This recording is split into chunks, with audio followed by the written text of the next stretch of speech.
Venir consoler nos soeurs par la parole.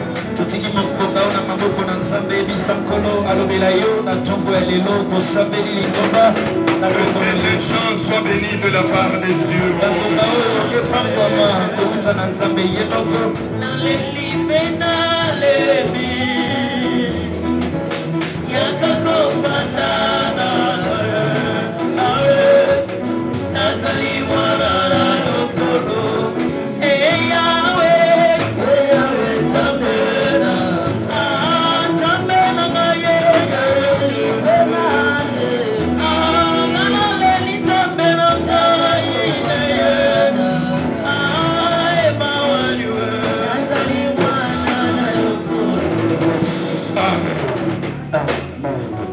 Au nom de Jésus, Amen. Vous ne dites pas un bon Amen à la bénédiction. Que le Seigneur vous bénisse. Je veux dire à quelqu'un ce matin, il n'y a que Dieu qui peut te bénir. Même si tu reçois quelque chose de bien venant de quelqu'un, sache que c'est par le canal de quelqu'un, mais ça vient de Dieu.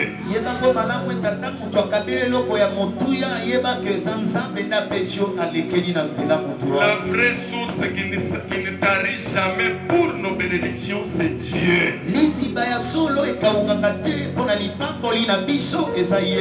Même si c'est l'argent venant de ton travail, la force de travailler et de produire cet argent a pour source Dieu et Dieu seul. Voilà pourquoi la Bible déclare: tout don parfait et toute grâce excellente émane d'en haut.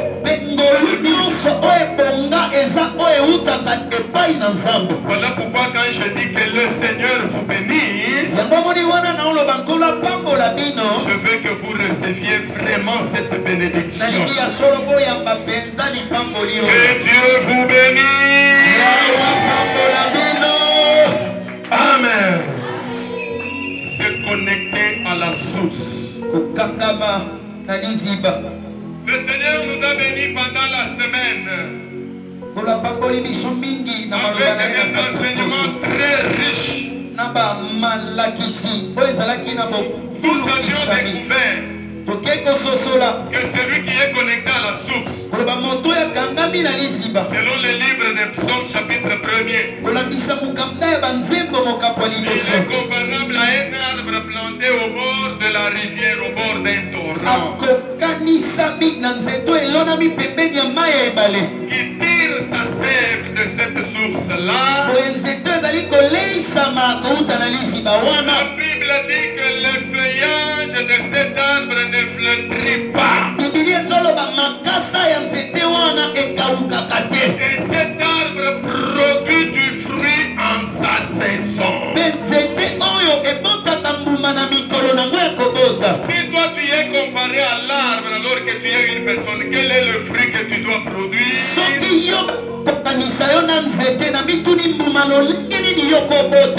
Si tu es un arbre, tu dois produire du fruit. Mais c'est quel fruit que tu dois produire en tant qu'humain? C'est le fruit du Saint-Esprit. Et ce fruit s'appelle l'amour. Voilà pourquoi en Jean 15, Jésus dit à ses disciples, moi je suis le vrai cep et vous êtes les sarments. Et tout sarment qui reste attaché à moi est entretenu et produit toujours du fruit.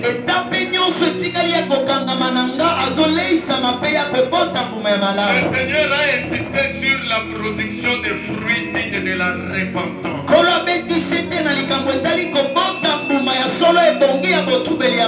Un arbre qui ne produit pas de fruits ne sert à rien. Il est bon pour être arraché et jeté au feu pour servir de bois. Mais toi et moi, parce que nous sommes un arbre planté au bord de la rivière, nos racines sont enfoncées dans le Seigneur. Nous tirons la sève vitale qui est la parole de Dieu quotidiennement. Nous devons produire du fruit. Et le fruit en abondance. Produire du fruit en notre saison. Et ce fruit-là, c'est l'amour. Et ce fruit qu'on appelle l'amour est caractérisé par la patience, la douceur, le pardon, les œuvres de la charité. Parce que nous sommes cet arbre-là, nous devons produire.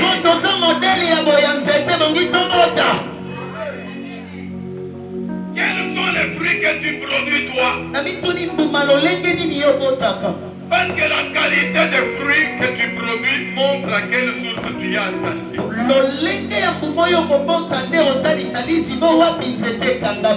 Si tes fruits sont les œuvres de la chair, la jalousie, les antipathies, les mensonges, les vols, les aventures, les figures du monde, l'adultère et la fornication. Si c'est ça le fruit que toi tu produis, ça montre à quelle source tu es attaché. Que Dieu bénisse sa parole. Nous avons vu le vendredi et le samedi, le jeudi et le vendredi. Comment se connecter à Dieu par la prière. Le tout n'est pas de prier, mon bien-aimé, mais il faut savoir prier.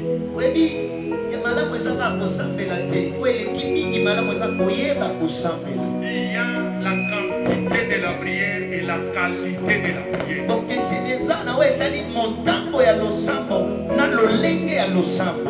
Il y a beaucoup de prières que Dieu n'exauce pas, bien-aimé. Trop de bruit, de jeunes, 36 jours, 100 jours, 88 jours. On peut faire tout ça. Mais de quelle manière nous prions? Amen. On nous a parlé du roi Ézéchias. C'est un roi, mais il tombe malade. À l'occasion de sa maladie, Dieu lui envoie le prophète Esaïe. Pas pour sa guérison, pas pour qu'il puisse prier pour lui.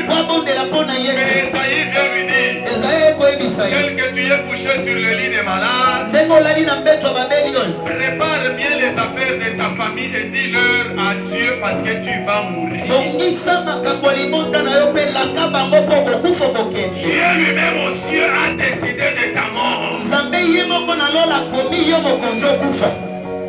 Écoutez, Esaïe a fait son travail de livrer le message. Mais ce que j'aime, c'est l'attitude du roi Ézéchias en recevant le message. C'était un message vrai. Merci beaucoup, prophète, de m'avoir amené ce message. C'est fini. Le prophète tourne le dos et part.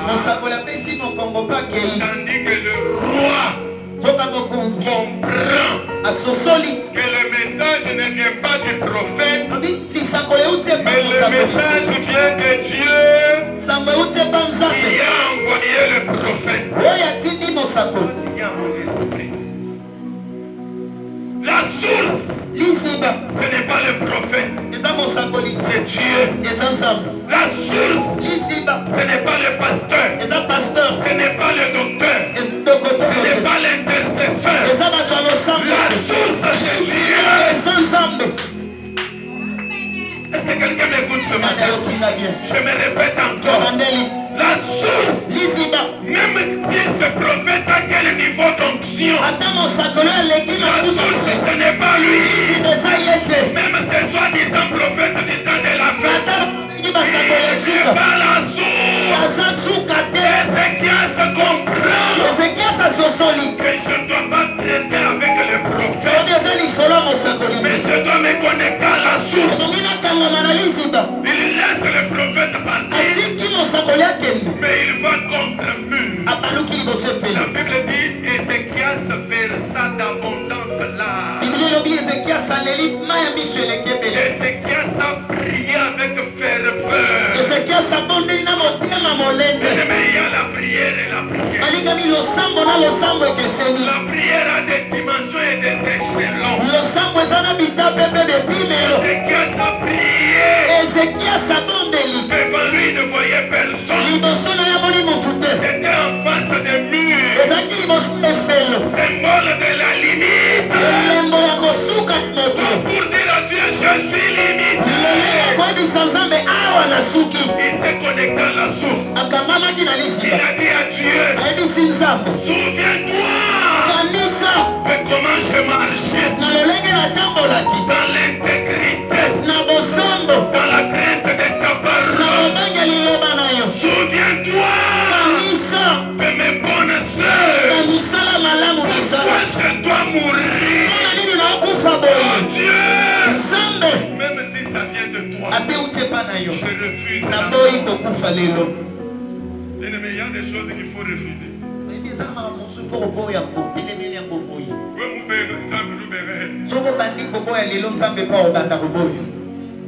Amen.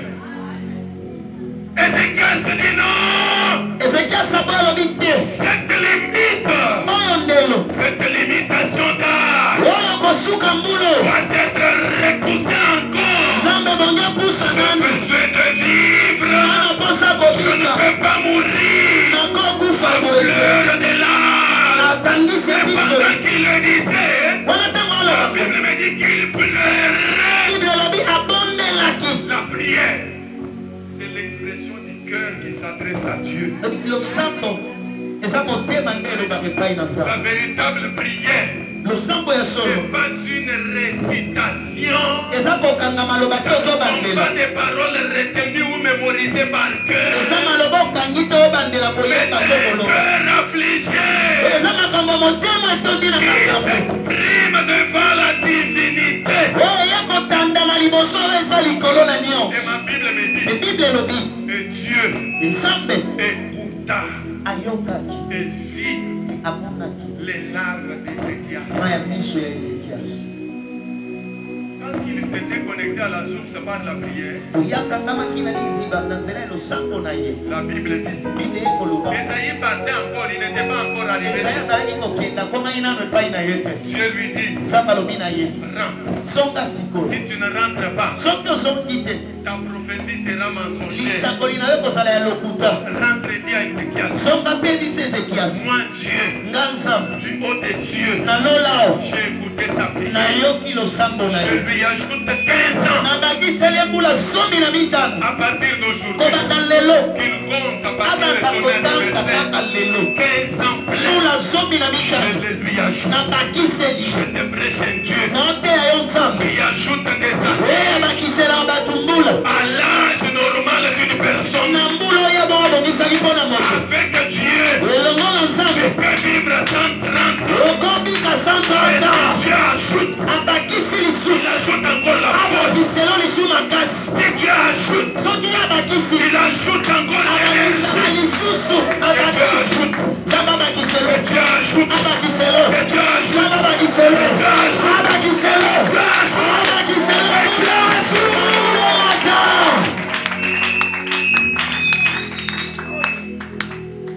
Ézéchias a dit à Dieu, souviens-toi de comment j'ai marché. Comme il est le Dieu des souvenirs, il n'oublie jamais les bienfaits. Je sais toujours dit bien-aimé, ce que tu fais pour le compte de Dieu. Tout ce que tu fais, on demande l'argent, tu donnes. Tu aides les gens à la cité. Tu sauves les gens dans des situations difficiles. Tu donnes aux pauvres. Tu achètes le carburant à l'église. Tu donnes ta dîme. Tout est bien fait. Même si moi, pasteur, j'oublie. Le Dieu des souvenirs n'oublie jamais. Il y a des prières telles que tu dis à Dieu, favorise-moi et je ferai ceci, cela. Mais la prière d'Ézéchias, ce n'est pas je ferai, mais souviens-toi de ce que j'ai déjà fait. Je peux te poser une question. Qu'est-ce que tu as déjà fait? Que tu peux rappeler à Dieu dans ta prière. On n'a pas de temps, on peut se lever pour lire les Saintes Écritures. Ésaïe 59, du 1er au 3e verset. La main de l'Éternel n'est pas trop courte pour sauver.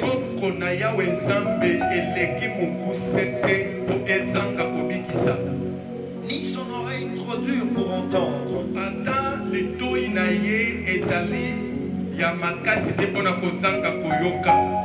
Mais c'est son crime.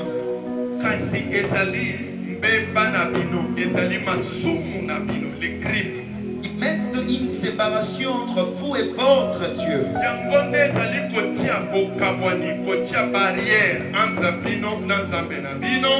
Ce sont vos péchés qui vous cachent sa face.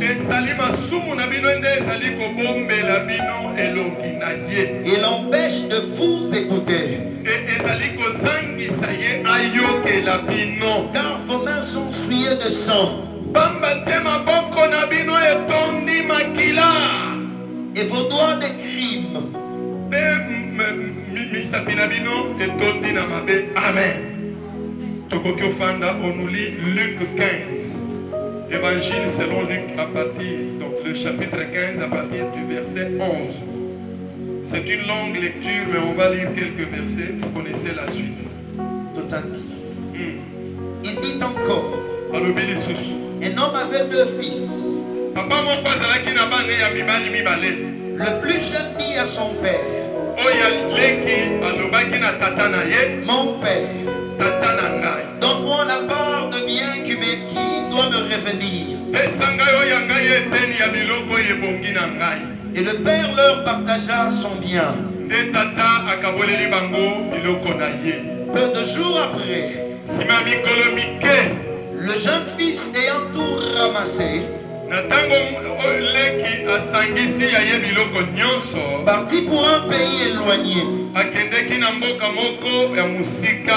où il dissipa son bien en vivant dans la débauche. Un pays éloigné, souligné parti pour un pays éloigné.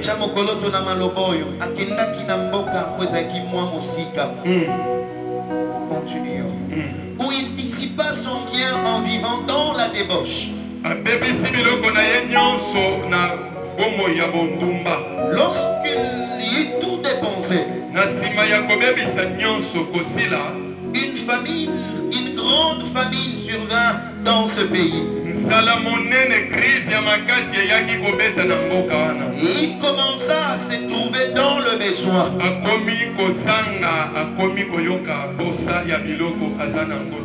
Il alla se mettre au service d'un des habitants du pays.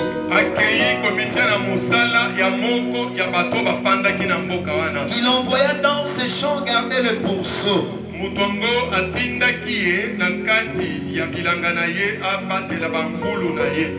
Il aurait bien voulu se rassasier des capes rouges qui mangeaient le pourceau.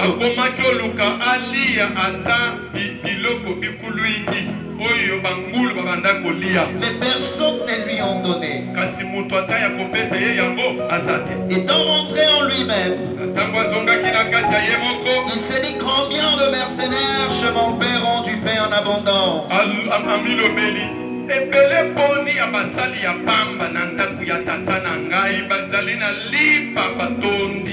Et moi ici, je meurs de faim. Je me lèverai. J'irai vers mon père. Et je lui dirai, mon père, je péchais contre le ciel et contre toi. Je ne suis plus digne d'être appelé ton fils. Traite-moi comme l'un de tes mercenaires.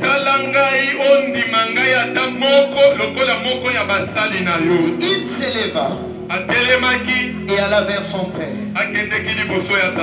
Comme il était encore loin, son père le vit et fut ému de compassion. Il courut se jeter à son cou, le baisa. Est-ce que tu peux t'arrêter là? On peut acclamer très fort pour la gloire de Dieu.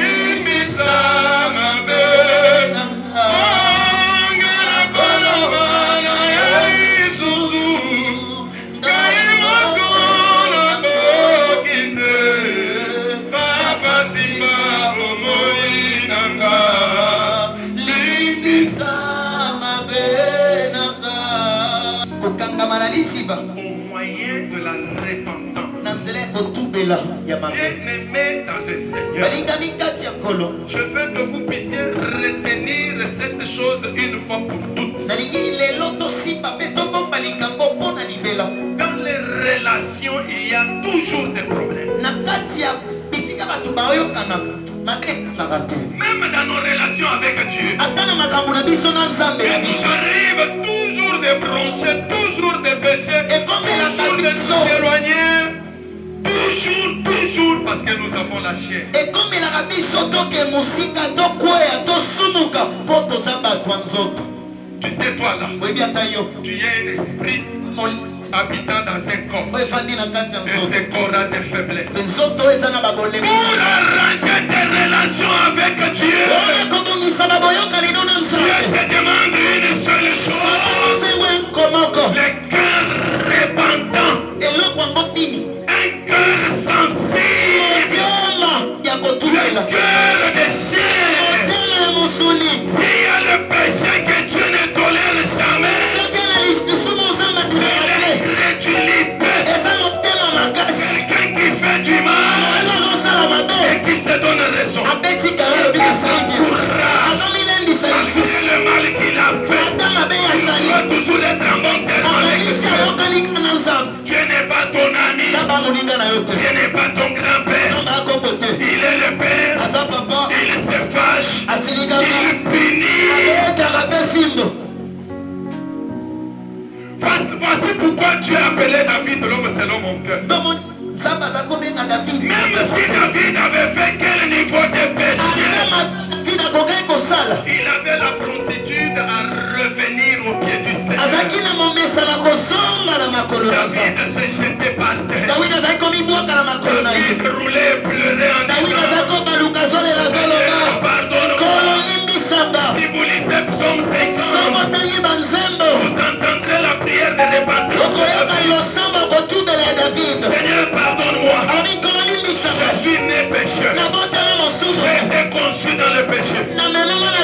Mon père pécheur. Ma mère pécheur. C'est le péché qui m'a engendré. Si je tiens par ta grâce, soutiens-moi. Relève-moi.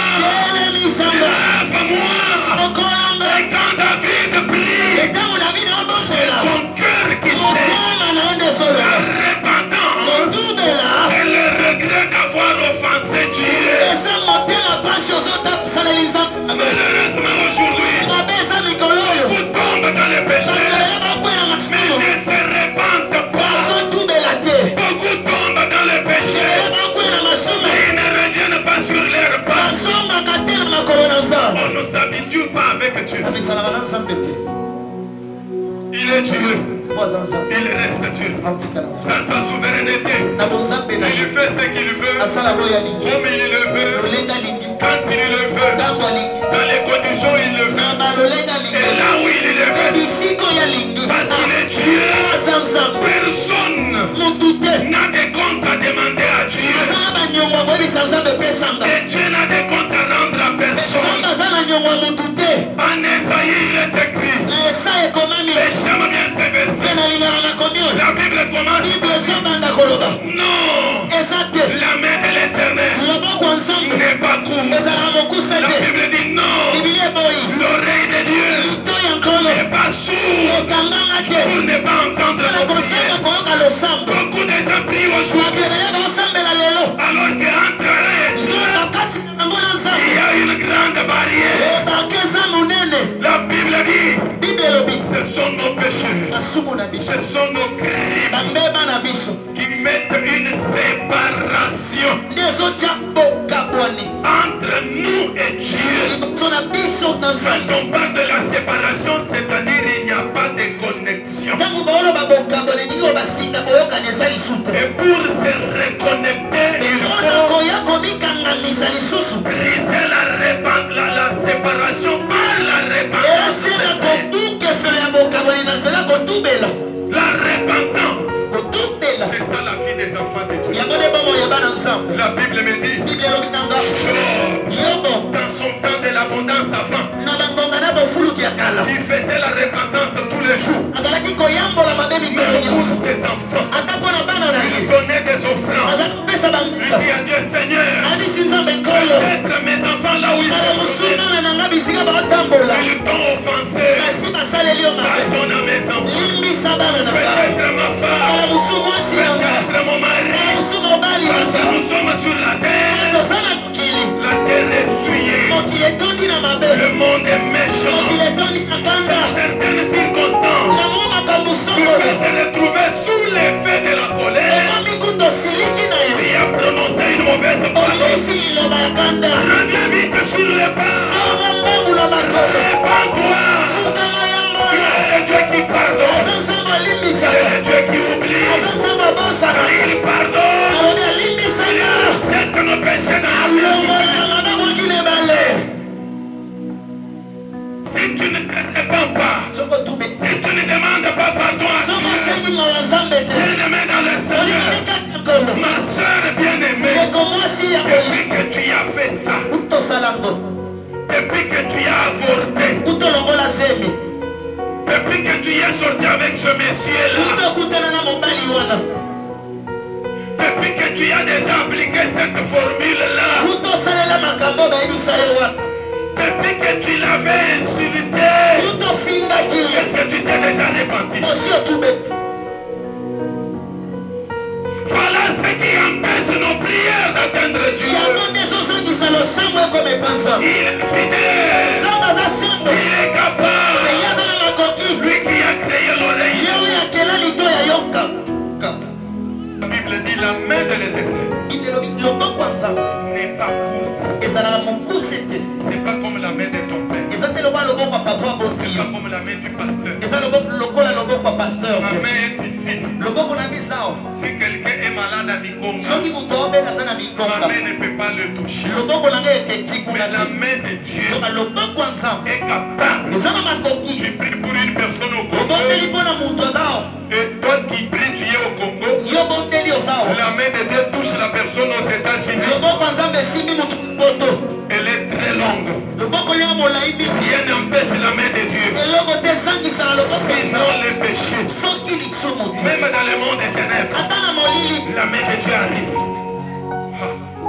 Même dans le monde des ténèbres, la main de Dieu arrive. Même dans l'avion, la main de Dieu arrive.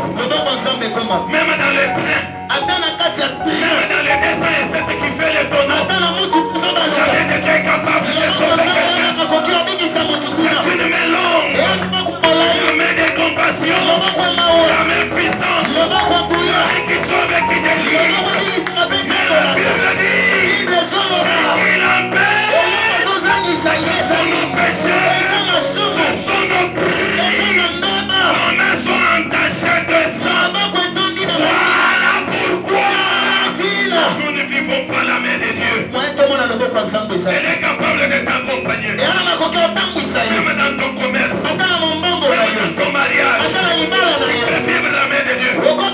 La main puissante de Jésus est capable de relever celui qui est tombé. Elle est capable de ressusciter les morts. La main de Dieu est capable de guérir les malades, de marcher les paralysés.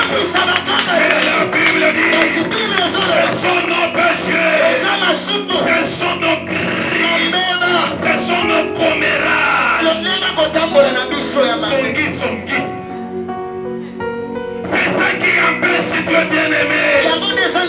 Ayons les cœurs de repentance. Un cœur de chair. Vous savez, quand Dieu a créé l'homme, même quand un enfant vient au monde, sa conscience est pure. Mais c'est l'environnement immédiat dans lequel l'enfant vit qui les rend mauvais. L'enfant ne sait pas comment on ment. Vous trouverez une maman. Elle a une tête d'un père. Elle a dit au créancier, viens à 16 h. Mais à 16 h, la maman s'enferme dans la maison et dort. Elle dit à un enfant de 5 ans. Si maman l'argent passe ici, dis-lui que maman n'est pas là. Si l'enfant est encore innocent, vous verrez dès que maman l'argent pointe sonner à la porte. Maman l'argent, bonsoir. Maman m'a dit, quand tu arrives, que je te dise qu'elle n'est pas là, mais elle est là dans la maison.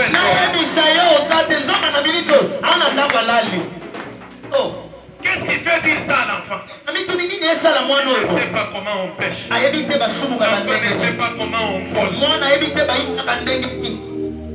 Ce que je vous dis ici m'est arrivé moi. Nous étions encore enfants. Avec mon grand frère Kadima. Maman était allée à Kanyama, à l'époque, nous étions en Fukushima, maman est allée à Kanyama. Elle avait fait des champs là-bas, elle est rentrée avec des sacs d'arachides.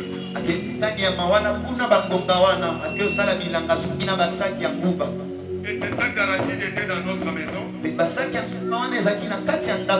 On nous les donnait un peu au manger. Mais nous étions devenus friands des arachides. En dehors des arachides qu'on nous donnait, on volait. Mais je ne savais pas voler. Pasteur Eben Moïbate depuis quand? Le grand frère était un véritable voleur Donc d'argent. il y a un pasteur Kol Moïb, il y a solo ya Et comme maman le connaissait ainsi, donc la maman est baguée kaïbaka. il avait dit que Kadima n'entre pas dans cette maison. On dit Kadima kota kate kote ngubesa. Même s'il a soif, il veut boire. Ataza na posa Il n'a maya pas droit d'entrer. akota te ko pese Il liba. était très contrôlé. Regardez maintenant comment Kadima m'entraîne. Il me dit ceci. Asolo baboy. Il me dit ceci. Lobi na ngabo. Petit, toi, comme tu es libre, tu entres dans la maison, tu sors, tu peux aller. Petit ndenge yo ba lingaka yo kota na ndaku na otinda yo. On ne tient pas les arachides en main. Basimba na mbuba na maboko te ba omona yo. Porte ma grosse culotte ici. Lata coupe na ngamu nene yo. Comme elle a des poches. Le quoi coupe ça na ba poche Tu vas remplir tes poches. otombi sa ba poche. Tu bois l'eau dans la maison. Omeli mai na ndaku. Après, tu sors très rapidement en faisant semblant. Ale obimisi ko besi karane telo ko sate. Dès que tu sors, tu vas derrière la maison, tu vas me So trouver. tango obima to kutana sima ndaku na zelo. Stratégie. Alors moi, j'entre dans la maison. So ngape na Je me souviens bien de ces jours-là. na kalisi papa oye bana jour yango. J'ai bien fait cette opération. Na koti na beti J'ai mbuba. rempli les poches, mais comme un enfant, j'ai exagérément rempli les poches. So le wana zaki bona na tondi sebele ko funda. Oh. Maintenant, quand je sors, So tango na obima tous ceux qui étaient dehors, personne ne fait attention à moi. batu nyonso balaki libanda mutu tatenga. Mais moi-même là, Songa moko. je ne suis pas à l'aise. Na komi mona Je suis penza en train ngate. de contrôler les Na gens. otala sheba moni ngate. Motebe beta. Il m'avait dit de sortir très vite. Ayisenga bimamba ngumbala mo yana si. Quand moi je sors, So tango na obima. je commence à marcher. Na bana tambola malema. Maman me regarde. Mama talinga. Elle ne sait même pas que j'ai volé l'arachide. Ayebi kutege na ko iba ngubo. Mais écoutez ma réaction. Yoka lolenge na ngolo bana yi. Est-ce que moi j'ai volé? Nga penza na ibi J'ai ngai. volé l'arachide. Nga penza na ko iba. Je commence à m'accuser moi-même. Na bandi ko mifunda nga moko. Oh. Maman dit, Mukebelo. Mama lobi moke bayaka. Yo iba kate yaka. Et là alors on fouille mes poches, Bakoti singa loboko bo. remplies jusqu'à temps. Na tondi sikoleka na ndenge ya iba. Je commence à dire, c'est Kadima qui m'a envoyé. Bandi ko funda. Maman, ce n'est pas moi, c'est Kadima. Kadima moyibi yo. Qu'est-ce qui fait ça? Nini esala boy. Au départ, j'avais une conscience innocente. Utane bande nazala ina Mais mayele le oye péché de voler pesait sur ma conscience. likambo koyiba ezali kilo Et likolo comme mayele ça na que je n'étais pas à l'aise. yango nazalaki na kimia te. Sur cette terre des hommes, Na mokili oyo ya bato il y a des gens, eza na bato même s'il vient de tuer, ata uti koboma il est à l'aise. aza kimia Il entre dans sa maison. akoti na ndako na Il ye dort tranquillement. alali na kimia Il prend sa bière. azwi molanga ya Le masanga lendemain, il mange. lobi elie ya Mais il y a bakoli d'autres. eza maba mosusu Seulement il a menti à quelqu'un. soki kaka Il kosi n'est pas à l'aise. motane Sa opema te conscience est oyo tournée. naye kotungisa Qu'est-ce ye que tu viens de outi faire? kosala nini Pourquoi tu as menti? mpona nini okosi ye C'est deux types de personnes. balolenge mibale ya bato La bakeseni première, ya liboso c'est un incrédule. aza moto ya motema La makasi deuxième, ya mibale c'est une personne qui a un cœur aza repentant. moto ana motema oyo etubelaka mpona C'est mapesa ce que Dieu nous demande. nde eloko nzambe aosenga Voilà biso pourquoi Jésus donne la parabole des deux hommes qui étaient allés pour prier. yango bibilia yesu aopesa lisese ya bato mibale Un pharisien et un publicain. balisai na moto ya mabota Quand je regarde le temps, je ne sais pas. Oh là là, le temps ne me permet pas.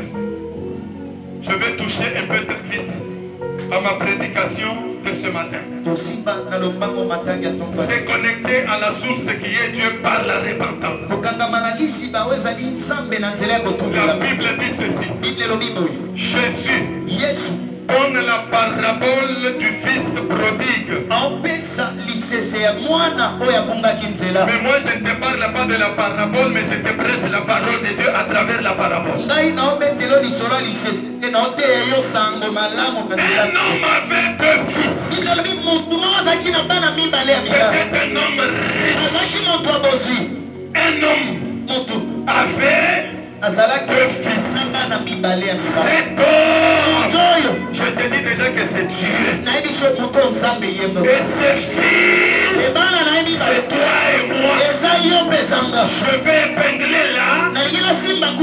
relation de filiation qui existe entre nous et Dieu. Dieu est notre Père. Et nous sommes ses enfants. La prière, c'est une demande qu'un enfant adresse à son Père. Qui est ces parents-là? À qui si l'enfant demande, le Père lui donne la prière. La prière, c'est une demande que nous adressons à notre Père.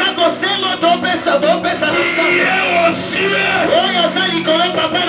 Tu es mon Père. Tu es ton Père. Même si papa est déjà mort, tu as un papa qui ne meurt jamais, qui ne mourra jamais, parce qu'il a vaincu la mort. Même si maman est déjà partie, prends courage. Au ciel, nous avons les pères des orphelins et les défenseurs des veuves. Tu es mon Père. Un papa fidèle. Un papa qui ne m'abandonne jamais. Un papa qui ne m'oublie jamais. Tout ce que je lui demande, c'est beau papa me le donne. Le papa de ce monde peut me rejeter, peut m'abandonner. Il y a des enfants au marché parce que leurs parents les ont chassés. Et aux cieux, il y a un papa qui ne te chasse jamais. Même si les amis te déçoivent, il y a un papa qui ne déçoit jamais. Il était parti, il revient, et papa va t'accueillir.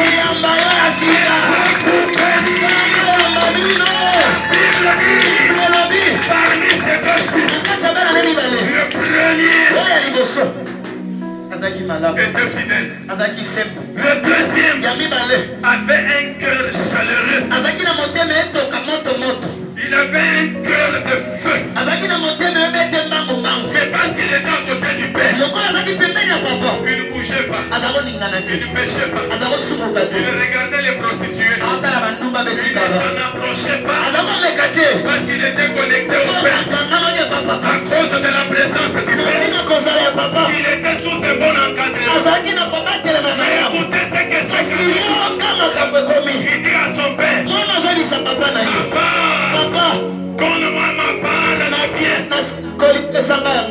Donne-moi ma part d'héritage. Je suis assez mature. Tu ne dois pas continuer à me diriger. Je suis capable de gérer ma vie moi-même. Donne-moi mes biens. Il ne demande pas au Père quelle est la source des biens. Il a vu les biens, les richesses qui ne s'épuisaient pas, mais il n'en connaît pas la source. Il peut seulement demander, donne-moi ma part. C'était son droit. Toutes les demandes que nous faisons à Dieu, ce sont nos droits. Il écoute nos prières, il nous les donne. Mais le problème c'est quoi? Comment est-ce que tu gères ce que Dieu te donne?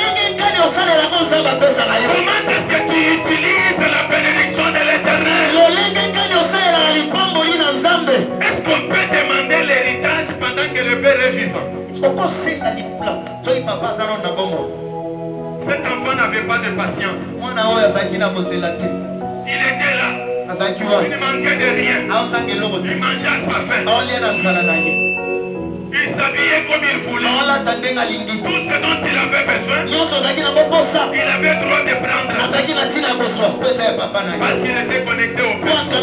Mais il dit au Père, donne-moi ma part. Je veux commencer à me gérer moi-même.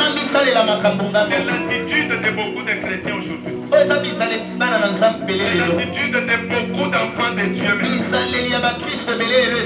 Donne-moi. Ça me fait ça liba. Je veux Ça me avoir. fait ça voyage. Je veux Ça me fait ça beau. Fais ça beau. Fais ça beau. Donne-moi. Fais ça beau. Écoutez, Yoka. il y a des prières Yana balosambo mususu. auxquelles Dieu ne répond pas. Samba ya nola Parce raté. que Dieu nous connaît mieux que Donc nous-mêmes. samba ya bibiso bole kabiso moko. J'ai dit pendant la semaine, Nalobaki na poso. voyez la pauvreté ici. Babi bobola o. Parfois c'est un frein de Dieu Samba tanga we baka pona batu mususu. avec lequel Dieu protège les enfants qui ont les motema moto. Lolenge kobatela bana bapengwa te no. Il y a des enfants de Dieu ici. Bana na nzambe basao. Il est ici à temps Ayaka avant. parce qu'il n'a pas d'argent, Kwa za na mbongo te. parce qu'il a les poches vides. Mbongo eza te na Il poche. est fidèle à sa femme Aza sembo na mwasi na parce ye. qu'il a les poches vides. Kwa za na mbongo te. Parce qu'il ne roule pas carrosse. Asambwisa mutuka te. Et ça, Dieu le sait. Oh nzambe ayebi yango. Il n'est pas encore mature. Asi akomeli nanu te na molimo. Mais Kasi il tourmente Dieu. atungisaka nzambe. Il peut venir à l'église à 8 Akoya heures. l'église na 8 heures. Alors que le culte commence à 8 heures. Soka kite banda 8h30. Ceux qui viennent en retard, il les condamne. Bao bayaka retard agangela bango. Écoutez bien aimé. Yoka molinga La bonne crainte de Dieu, kobanga ya solo ya nzambe. c'est quand tu as l'occasion de pécher, mais tu ne pêches pas. Eza ntango ozwi bango kosumuka oboyi kosumuka. Un enfant de Dieu véritable, Mwana nzambe ya solo. c'est celui qui reste attaché à Dieu même pendant l'abondance. Aza oyo akangamaka na nzambe ata pangwami. Il y a des gens, Batu baza. dès qu'ils touchent l'argent, Kasimbi mboko. c'est fini. Esili epengwi. Libre comme un poisson dans l'eau. Akomi bonsomi otimbisi na mai. Brisé. Nani akokangela Vous mai. l'appelez au téléphone. Obenge na choke. J'ai beaucoup d'affaires. Nana réunion. Il ne peut pas venir au culte de la Akoya semaine. losambo poso te. Quand il vient le dimanche, Ntango oya il dimanche. vient à 11h. Ayi 11h.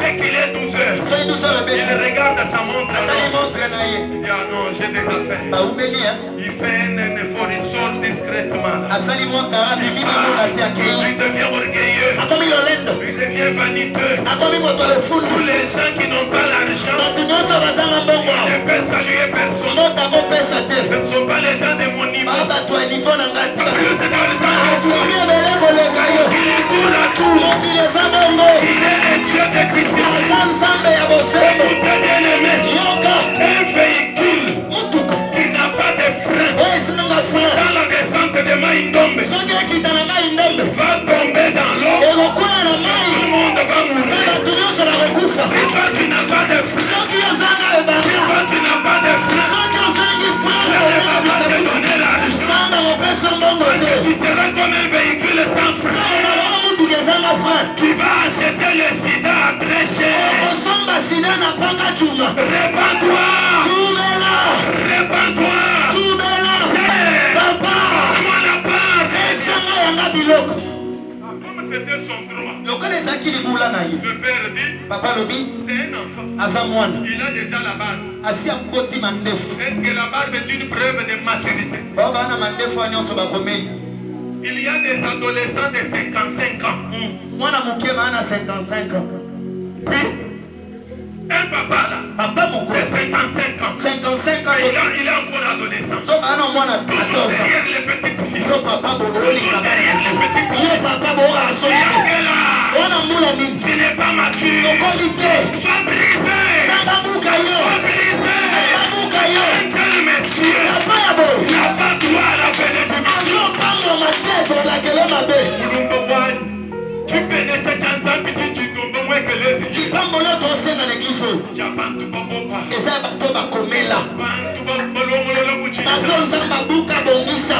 Bantu bashatika muchisa Bato busha. nzamba fandisi na kolima. C'est ça la bénédiction de l'étoile brillante. Ye lipamboli tokoyamba. Sinon tu auras cette bénédiction. Soki tokozwa ngo. Tu fuis. Okili Il okeli. y a des gens. Eza na bato. Il est venu à l'église pour le mariage. Ayaki na église mpo na Dès qu'il libala. a le mariage, Soki azwi libala. c'est fini, vous ne le voyez pas. Esili akei. Il n'a pas besoin de Dieu. Ana posa Il nzambe. avait besoin du mariage. Azalaki na posa libala C'est na un ye. fils prodigue. Mwana libunga. Mais les gens comme ça, Bato boye. ça nous a le coup malongolola. Nzamba kobongisa bango. Mon Dieu les corrige. Nzamba kobongisela biso bango. Mais ce qui est arrivé à ce fils Yoka prodigue, makambo ekomeli mwana libunga. le père lui dit c'est ton droit. Papa lobi eza ya yo. Je te donne Napesi yo le mbongo. prix des voitures, Napesi yo mutu. le prix des comptes en banque, Napesi yo mbongo na le mabele. téléphone, Napesi yo le biloko. parcelle. Makambo. Il lui a donné tout. Napesi ye C'est nyonso. ça ton Ya héritage. yo yango. L'enfant a dit merci papa. On a le dit merci papa. Il s'installe pour quelque temps. Avant du monde, on va moquer. À un moment donné, il vend la parcelle. Il vend la voiture. Il vend tout. Il amasse une grande fortune. La Bible dit il est allé dans un pays éloigné. Il s'est éloigné du pays. Il a coupé la connexion. C'est ça le grand problème. Dieu te bénit. Tu vas loin de Dieu. Dans l'adultère, c'est loin de Dieu. Dans l'alcoolisme, c'est loin de Dieu. Amen. Amen. La première bénédiction. D'abord la parole. Écoute la parole. Pratique la parole. Sanctifie-toi. Fais l'effort pour craindre Dieu. Inch'Allah, tu es béni. Voilà pourquoi la Bible dit. Cherchez premièrement les royaumes de Dieu. Toute autre chose vous sera donné de surcroît. Cet enfant s'éloigne du Père. Si tu t'éloignes du Père, tu t'éloignes de la source, t'éloigner de Dieu, c'est s'éloigner de la grâce. C'est ça la vérité de la parole. Le modérateur est déjà debout, je te dis. Modérateur, merci. Arrivé là, il regarde à gauche. Le père n'est pas là pour le contrôler. Son frère n'est pas là. Les gens du quartier ne sont pas là. Mais il oublie que le Père céleste est là. Il ne faut pas pécher. Dieu te prend, maman. Même si tu le fais en quantité, ça ne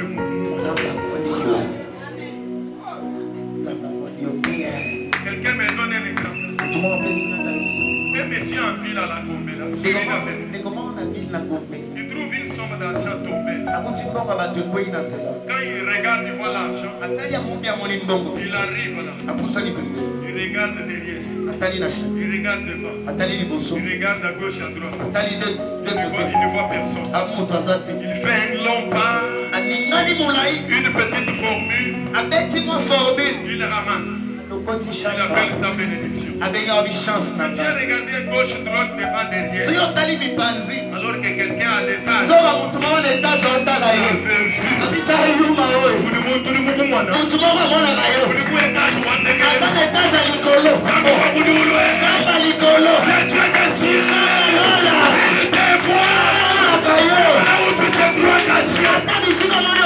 ne peux pas fuir Dieu. Tu ne peux pas aller loin de Dieu. Il est omniprésent. Il est omnipotent. Il est omniscient. Il est partout. Ne pêche pas maman. Ne pêche pas papa. Ne commets pas les péchés. Répands-toi. Quelqu'un d'autre dit, mais pasteur m'a dit, il y a péché. C'est ça la parole de Dieu. Qui dit, tu dois avoir une bénédiction qu'il faut. C'est la bénédiction de l'éternel. Quand Dieu te bénit, il te donne la paix et la maîtrise. Si l'argent te domine, c'est une bénédiction.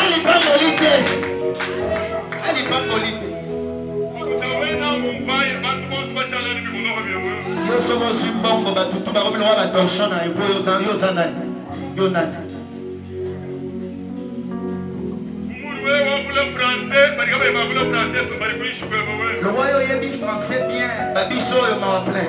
Liboso na Yonan. L'Académie française. Alléluia. Je termine.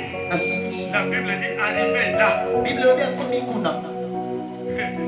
Na koma vitalo libre. Awa mwasi ya mutu. Mobali ya mutu. Il commence à toucher à tout. Pas de pitié. Les mains seulement comme ça. Dans des bars, dans des concerts, la musique mondaine. Quand il entend ces villages chanter, il se lève avec 100 000 $. Il arrive, il commence à jeter. Il dit petit bois. Lui-même là, entouré de 14 belles femmes. Il dit aujourd'hui, vous allez sentir. Combien de va sentir que vous êtes tous sentir? Il y a encore un peu de temps. Bien-aimé dans le Seigneur, dans des bars, dans des boîtes de nuit, il n'y a que la mort, il n'y a pas la vie. L'ambiance là, c'est pour un petit moment. Simbanga, nalobomo, otikanga ite, ola Yesue.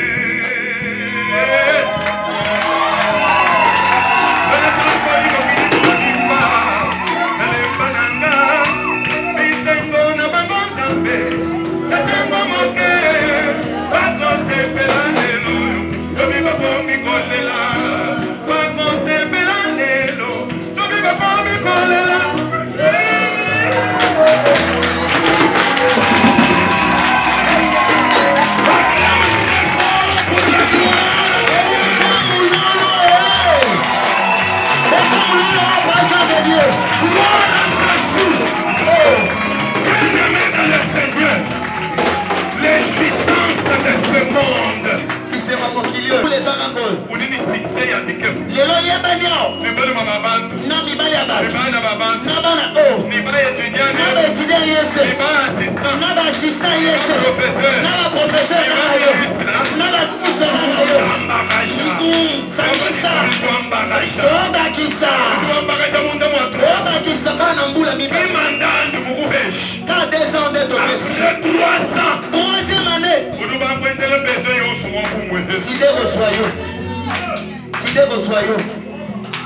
Cité reçoyons. C'est ça la parole de Dieu.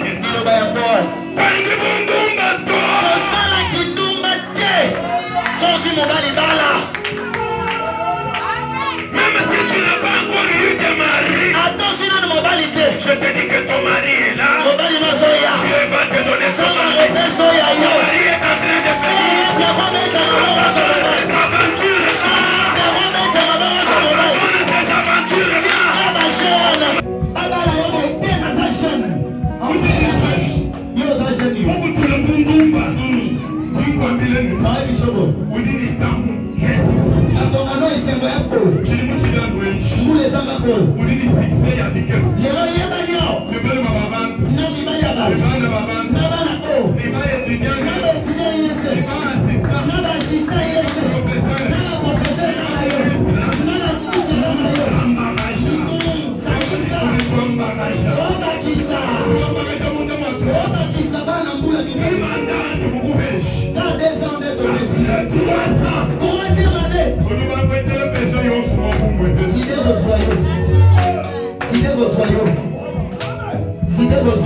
C'est ça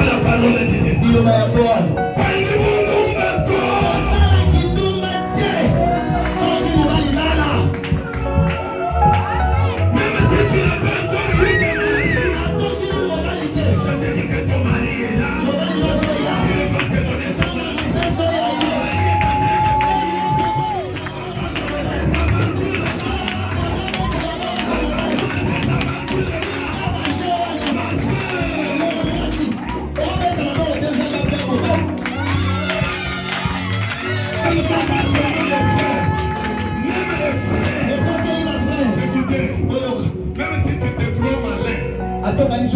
Il est en cachette. Tout le monde ne te voit pas.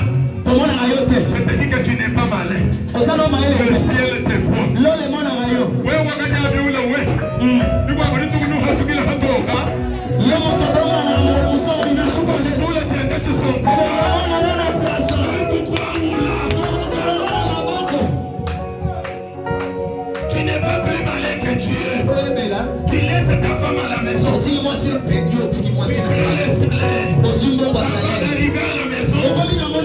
Passe d'abord par les barènes.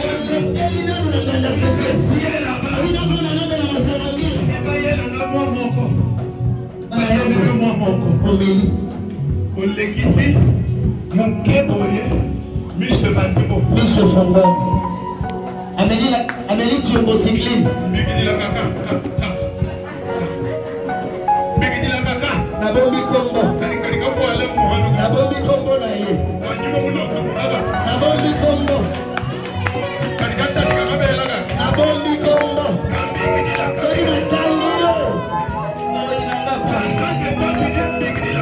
Wana zola baba bengelo wana. La femme à la maison. Moi si na wana ndako. Les enfants n'ont pas encore mangé.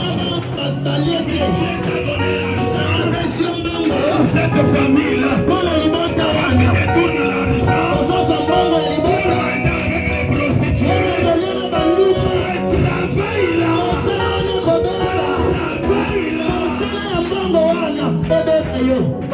Même le Dieu des cieux,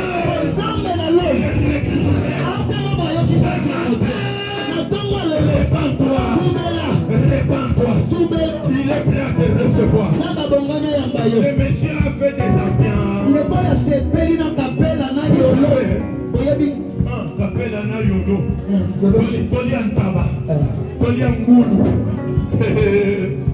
À un moment donné, tu sais, quand on est coupé de la source,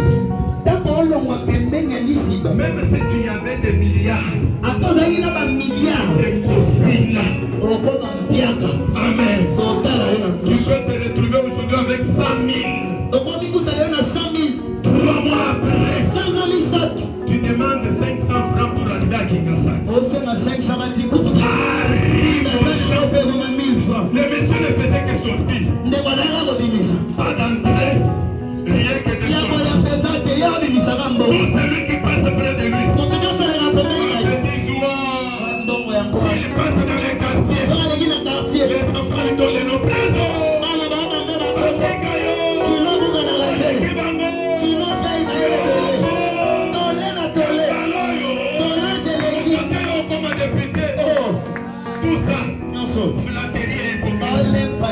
Quand lui sans ça, il prend les dollars.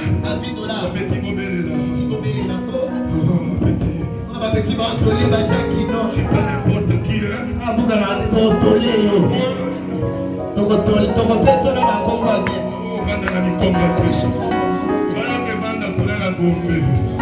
va payer un appartement de 1 500 $. Quand il appelle sa copine, il lui dit prends la moto à partir de Malou. Jusqu'à Gombe, moi je vais payer. Le montant dit Malou Gombe, prends. Express Pas de problème, il va payer. Et quand il arrive à Gombe, le monsieur sort 50. Où est le motard? Il n'est pas mort, on m'a dit motard. Elle prend 50. Motard a pas moi ni. 50 il y a jour mon. Il y a course mon copain. Et la jeune fille arrive, elle trouve d'autres. Il n'y a pas de problème. Dans l'ambiance, dans la justice. À un moment donné, Mbongo ici la gâte. Zaleya gâte.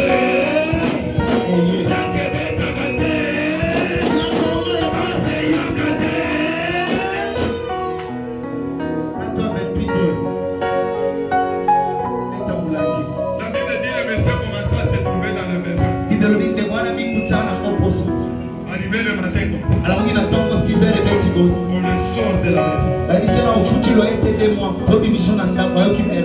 Il prend 1 mois, il y a garantie.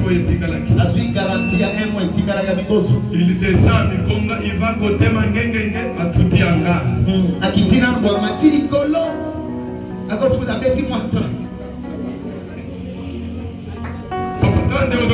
est parti pour y aller. Avant de faire ensemble dans l'étoile brillante. Ami commissaire intercesseur. Oyegi allez au yao. En tout cas, papa, dans les mbongo et belé, moninga yoyo zamba pambola ngai na salaboy na salaboy na salaboy tozana posa masolo ya histoire ala wana eza na histoire etape tozana posa oyo kosala sikoyo pesanga $100 ngopesaka toyela na histoire mpona sambe apesike lisusu ozonga nango Histoire de l'élève. na kozambela te Histoire d'école. eza na bato mosusu na busoba na ye na mabe asala na masumu na ye azwi maladi kende na maladi na bar azokende so na bar te alongwe siko na maladi aye na mwana yesu papa wanda bitumba ya fami ubia bondumba na yo famille etinda yo kesala kitu ototo wa filmu yango eza na bato mosusu ata osambeleli ye ndenge nini otuti ye lono tuti ye mabono tieli ye maboko beti ye bakude pi fandeli ye otieli ye minu eloko te soka moto azofuta futa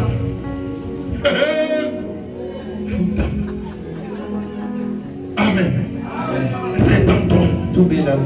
Le monsieur dit je ne peux pas mourir comme ça. Après tout, je suis un homme. Je dois commencer à chercher du boulot. Est-ce que j'avais étudié? Mon certificat est resté chez papa. Commence à chercher du boulot. Poémaçon, receveur, commissionnaire. Ça ne tient pas. Finalement, il trouve un boulot.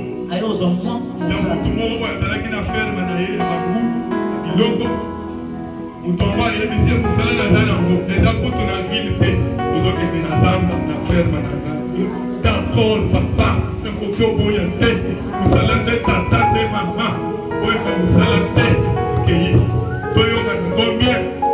$20 par ligambote papa, na simba kata 20 balwana. Muntu ya ba million, abantu koluka 20 balles. Azo se retrouver na Zamba. Le bien choisi. Na Zamba ngo azo luka ya kolia azo mona te. Ba fufu na biloko ya biteni ya nini biloko epu oyo bayaka bobwakela bangulu wana. Bazoyele yango bangulu yebeka azoluka alokotaka tatu mwa masambu na tumwa manyoko na kati ambia zalepetiye 3 jours azomona kolia te akendaka na maya source achembanga po alobi te awa na bokufu zamba asanjona po akanisa kinge na dana tata. C'est ça la repentance. Le fils a dit pourquoi moi je souffre ici? Amen. Le fils se dit dans la maison de mon père, pas mes frères, mais les travailleurs, les mercenaires de mon père ne vivent pas ces conditions. Ils sont nombreux chez nous là.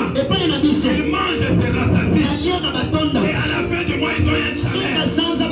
Moi l'héritier, moi le père, le fils du père, je suis en train de souffrir comme ça. La Bible dit qu'il revient en lui-même.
Le problème, c'est ton cœur. C'est ta repentance. Tu n'es pas un mercenaire. Tu n'es pas un ouvrier. Tu as mon sang.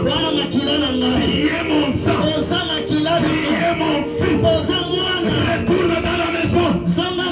Le père organisa une fête en disant, mon fils que voici est mort. Il est revenu.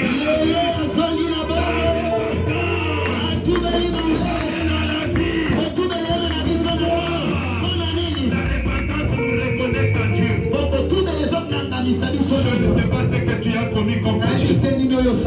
Ce matin, je veux que tu te répandes. Je veux que tu dises à Dieu, je ne suis pas digne. J'ai péché contre toi. J'ai péché contre le ciel.